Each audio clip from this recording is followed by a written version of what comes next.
혹시 박근혜 전 대통령의 옥바라지 누가 할 것인가 이런 점에 대해서도 여러 해석이 나오고 있는데요. 이럴 때 남편이라도 있었으면 이런 얘기를 하시는 분들이 많을 텐데 과거 남편 관련 질문엔 박 전 대통령 어떤 대답을 했었는지 저희가 한번 찾아봤습니다. 보시죠.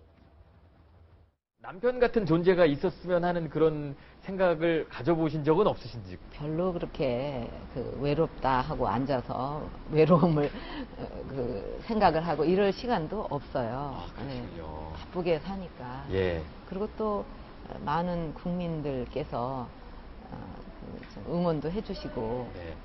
뭐 SNS를 통해서도 제가 격려를 받고 또 현장에서도 많이 만나고 그러기 때문에 네. 그런 게 저한테는 굉장히 큰 힘이 되고 있습니다. 네, 2011년 11월 대선을 앞두고 저희 채널A와 가졌던 인터뷰 내용인데요. 남편도 없는 상황을 박근혜 전 대통령이 얘기했던 모습이었습니다. 서한한 기자. 좀 전에도 얘기했지만 옥바라지 누가 맡게 될까요?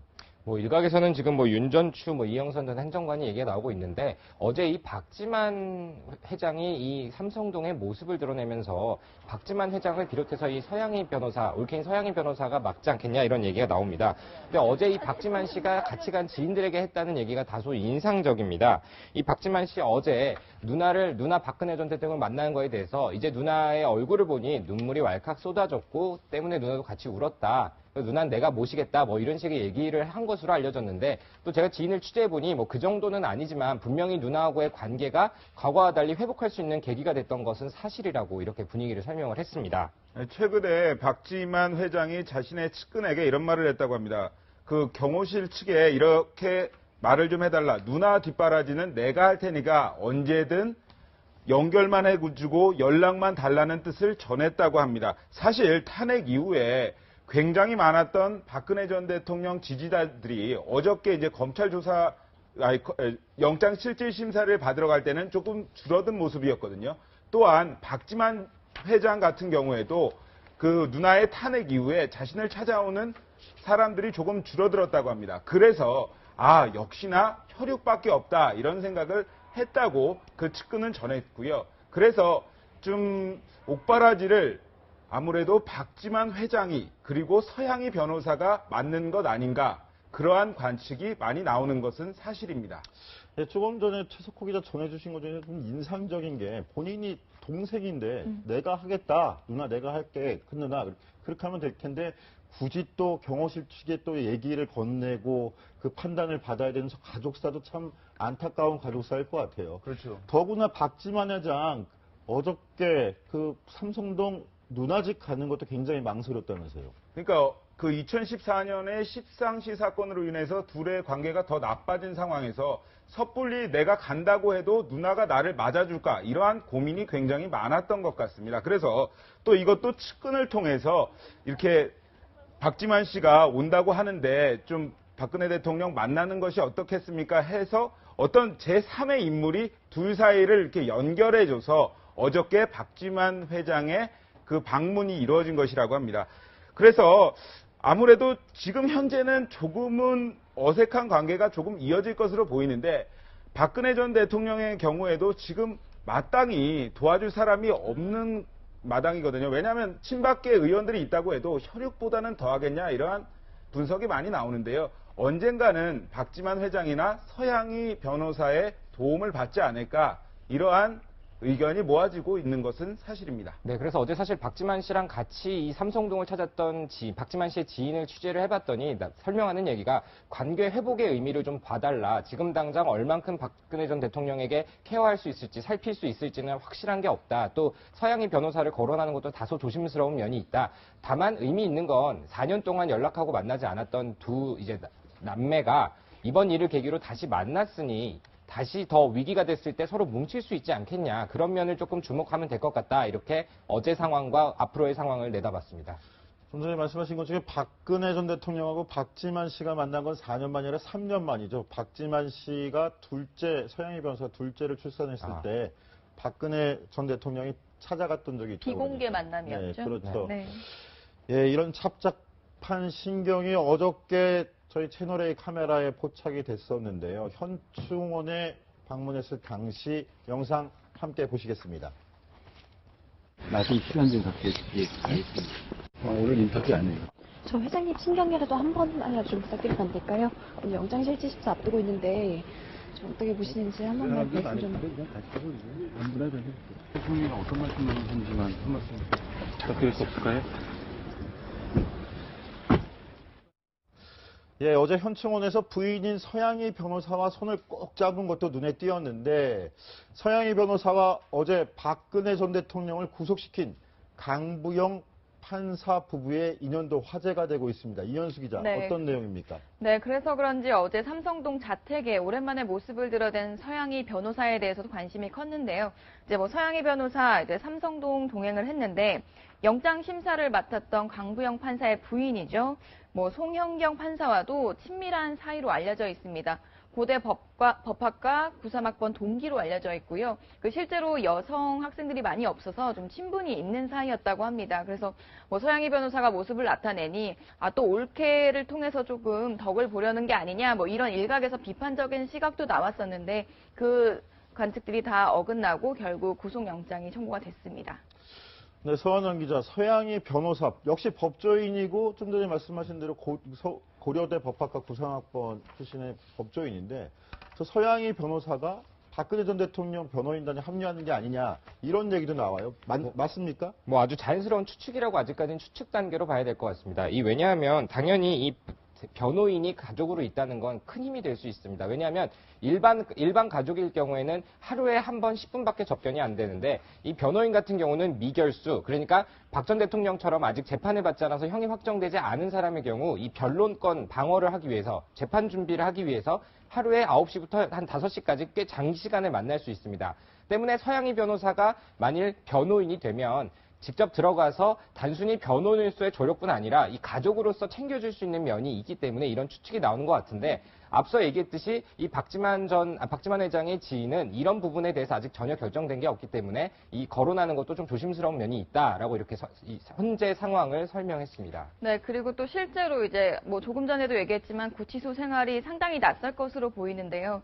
이영선 경호관, 윤전추 행정관이 잔잔한 심부름은 할 겁니다. 그런 부분은 당연히 도와주고 거기서 있어서는 더 익숙하겠죠. 그러나 정서적으로 좀 심정적으로 의지할 수 있는 곳은 아마 가족이 아닐까 싶습니다. 최석호 기자가 말했지만 조윤선 전 장관도 상당히 적응을 못하면서 심리적으로 힘들어할 때 이제 변호사인 남편이 특별 접견을 통해서 장시간 함께 있어주는 것으로 이제 좀 도움이 되고 있는데요. 서양희 변호사가 실제로 법률적인 조언까지 할지는 모르겠지만 박지만 씨와 이제 관계 회복 과정에서 올케인 서양희 변호사가 좀 심정적으로 도움을 줄 수 있는 가족이 함께 있어주는 그런 시간을 만들어주는 그런 개념에선 도움을 줄 수도 있다 이렇게 보고 있습니다.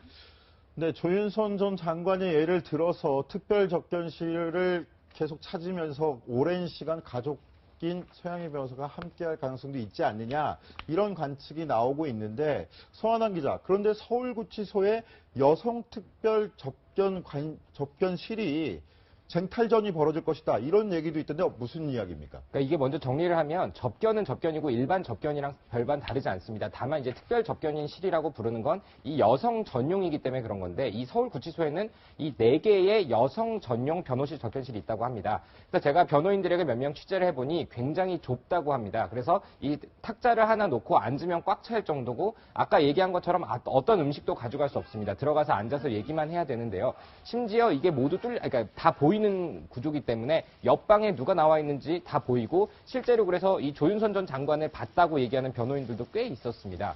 근데 문제는 이게 4개밖에 없고 현재 구속돼 있는 주요 피의자들이 상당히 많습니다. 조윤선 전 장관도 있고요. 최순실 씨도 있습니다. 때문에 이 안에서 이 접견을 하는 과정에서 서로 마주칠 수도 있고요. 또 이거를 먼저 와서 사용하기 위해서 이 제한된 4개를 사용하기 위해서 먼저 와야 하는 어떤 쟁탈전이 벌어질 가능성도 제기되고 있습니다. 예, 희한한 상황이 벌어질 수도 있겠군요. 2년이 또 구치소 내에 악연으로도 발전할 가능성이 있다는 것인데 저희가 지금 박근혜 전 대통령의 올케인 서양희 변호사에 대해서 얘기를 하고 있는데 이런 얘기 배경에 또 이런 얘기가 나옵니다. 그동안 변호를 총괄했던 유영하 변호사가 제대로 역할을 못했다. 이런 불평, 불만도 주변에서 나오고 있다는데 이현수 기자, 무슨 이야기입니까? 네, 뭐 박 전 대통령이 사실상 본인의 구속 수감까지는 생각지 못하고 매우 당황해하는 모습 보였는데요. 그러니 측근에서는 당연히 변호를 총괄했던 유영하 변호사에 대한 책임론도 제기되는 건 어쩔 수 없는 뭐 자연스러운 상황일 수 있습니다. 다만 유영하 변호사를 통해서 그런 문제가 제기되는 건 박 전 대통령이 유 변호사를 상당히 신뢰했다는 건데요. 뭐 신뢰하는 것을 넘어서서 너무 의지를 하다 보니 이제 다른 거물급 또는 경험이 있는 경력이 있는 변호사들의 이야기는 듣지 않고 유영하 변호사의 이야기만 듣고 의존을 했다. 그래서 이런 상황까지 온 게 아니냐. 그리고 유영하 변호사가 박 전 대통령과 상당히 신뢰관계가 있어서 박 전 대통령에게 지금 현 상황을 냉정하게 변호사로서 전달을 했는지 아니면 박 전 대통령이 듣고 싶어하는 이야기만 한 게 아닌지 뭐 이런 여러 가지 추측이 나오면서 유 변호사를 향해서 약간의 책임론이 제기되고 있습니다. 네, 그렇군요. 그런데 박근혜 전 대통령, 유영하 변호사에 대해선 과거 이런 믿음을 드러내기도 했습니다.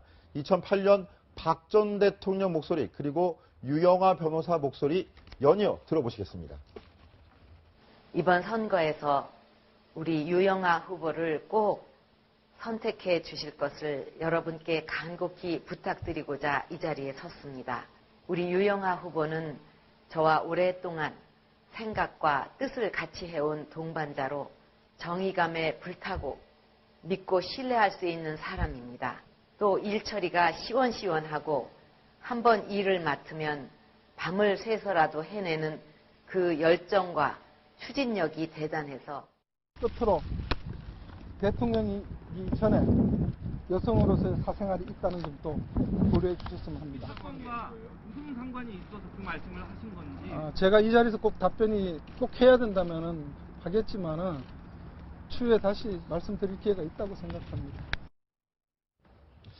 네, 앞선 영상 박근혜 전 대통령 모습 2008년 영상인데 꼭 10년 전인데 이현수 기자 네. 어째 저런 영상은 잘 찾아내고 아, 네. 당시 총선에 출마했던 유영하 변호사를 응원하는 목소리였던 네, 것 같은데 그쵸. 저런 신뢰가 어떻게 이루어진 겁니까? 뭐 박 전 대통령의 발언만 봐도 상당한 신뢰가 느껴지실 텐데 그건 뭐 함께한 시간이 그만큼 긴 것도 있고요. 박 전 대통령에 관련한 이제 많은 의혹들, 네거티브 공격들에 대해서 상당히 잘 방어하고 신뢰를 쌓아온 거겠죠. 특히 뭐 유영하 변호사가 박 전 대통령의 그 눈과 귀가 됐던 문고리 3인방과도 매우 친밀했다 이런 이야기도 들렸습니다. 그리고 또 박 전 대통령의 스타일도 있는 것 같습니다. 뭐 배신 트라우마가 있다 이렇게 지적하는 사람도 있지만 믿는 사람을 좀 믿고 강하게 의지하는 그런 성향이 있는데요. 뭐 그래서 유영하 변호사를 사실상 최순실 씨에 비유하는 사람도 있었는데요.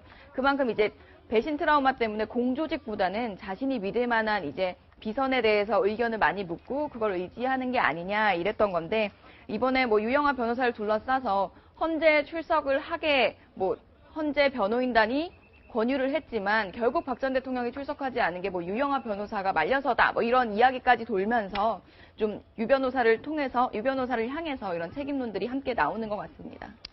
네, 그렇군요. 아무튼 뭐 유 변호사가 됐던 올케인 서양희 변호사가 됐던 구원전도 계속될 것으로 보이는데 벌써부터 구속 전 적부심 심사나 보석 신청 가능성 얘기도 나와요. 서 기자. 뭐 무슨 얘기합니까? 먼저 단어를 좀 풀어야겠죠. 구속적 부심. 그러니까 구속이 된 게 이 적법하지 않다. 구속이 부당하게 됐다라는 얘기를 하는 거고요. 보석은 그래서 내가 나가서 정당한 이 재판의 변론권, 나가서 싸우면서 내 억울함을 호소하겠다는 걸 입증을 해야 되는 건데 문제는 이 두 가지는 다 구속이 된 사유가 바뀌어야 됩니다. 흔들려야 됩니다. 검찰의 주장을 뒤집을 만큼의 뭔가 상황 변경이 생겨야 되는데 문제는 지금 상황에서 상황 변경이 생길 게 없다는 겁니다. 때문에 이런 가능성, 즉 박 전 대통령이 일시적으로 잠깐 구치소에서 나올 가능성이 거론되는 거거든요. 때문에 이 박 전 대통령이 이런 부분을 추진하기보다는 1심 재판이 끝날 때까지는 이런 부분을 시도하지 않고 그냥 충실히 재판을 받는 게 오히려 더 나을 것이다라는 의견이 이 법조계에서는 지배적입니다. 네, 저희 서한환 기자는 아직은 시기상조라는 말과 함께 그래도 1심까지는 구속된 상태에서 어찌됐건 간에 선처를 바라거나 법정 다툼을 벌이는 게 좋지 않겠니라는 법조계의 시각까지 전해줬습니다. 그런데 정치권, 특히 대선 주자들은 벌써부터 박 전 대통령의 사면을 놓고 논쟁을 벌이기도 했습니다. 그런데 여기에서 지난 대선 당시 박근혜 후보는 대통령 특별 사면에 대한 특별한 소신을 분명히 밝혔었는데요. 당시 목소리 먼저 들어보시겠습니다. 뭐 돈 있고 힘 있으면은 자기가 책임을 안 져도 되고 이런 게 만연돼 있는 상황에서는 절대로 국민한테 법 지켜라 한다고 그게 와닿지도 않고 또 법 질서가 확립될 수 없다. 그렇기 때문에 이 사명권은 정말로 남용해서는 안 된다. 그렇게 생각을 하고 있습니다. 예, 박근혜 전 대통령 당선인 신분에서 사명권 절대로 정치인들에게 행사 안 하겠다라는 소신을 밝혔던 것인데 어찌됐건 간에 뭐 그런 소신이 지금도 본인한테도 엄격하게 적용될 수 있을지는 두고 봐야 될 일입니다. 정치권 소식으로 넘어갔으니까 이거 한번 짚어보겠습니다. 박근혜 전 대통령 자유한국당 1호 당원으로 불렸었는데 당원권도 정지됐습니다. 이거 어떻게 정치권에 좀 의미가 있는 네, 걸까요? 아직 정지는 안 됐습니다. 아, 그렇습니까? 네, 죄송합니다. 예. 기소가 되면 이제 당원 당규에 따라서 당원권이 구속은 아니고 네. 기소가 돼야지 그렇죠. 네. 당원권 정지되는군요. 네, 아. 그래서 뭐 당원 당규에 따라서는 이제 다음에 기소가 되면 조금 시기가 있겠죠. 그럼 당원권이 자연스럽게 정지가 되는데요. 뭐 대통령이 상징적으로 당원 1호라고 불립니다. 이번에 뭐 기소가 돼서 당원권이 정지가 되면 뭐 그냥 맥락상으로는 뭐 피선거권이 제한되고 그런 내용이지만 좀 더 큰 상징으로 받아들여지겠죠. 뭐 그러나 출당 이런 징계 조치는 따로 없을 것으로 현재로는 보입니다. 지금 자유한국당 대선 후보가 된 홍준표 경남지사가 누누이 기자회견을 하면서 초법적인 조치는 옳지 않다. 그러니까 당원 당규를 넘어서는 그 이상의 조치는 하지 않겠다고 밝혔기 때문에 뭐 향후 박 전 대통령이 탈당을 할 수도 있는 부분이지만 뭐 자유한국당 자체에서 출당을 하거나 또 다른 징계를 할 것으로는 보이지 않습니다.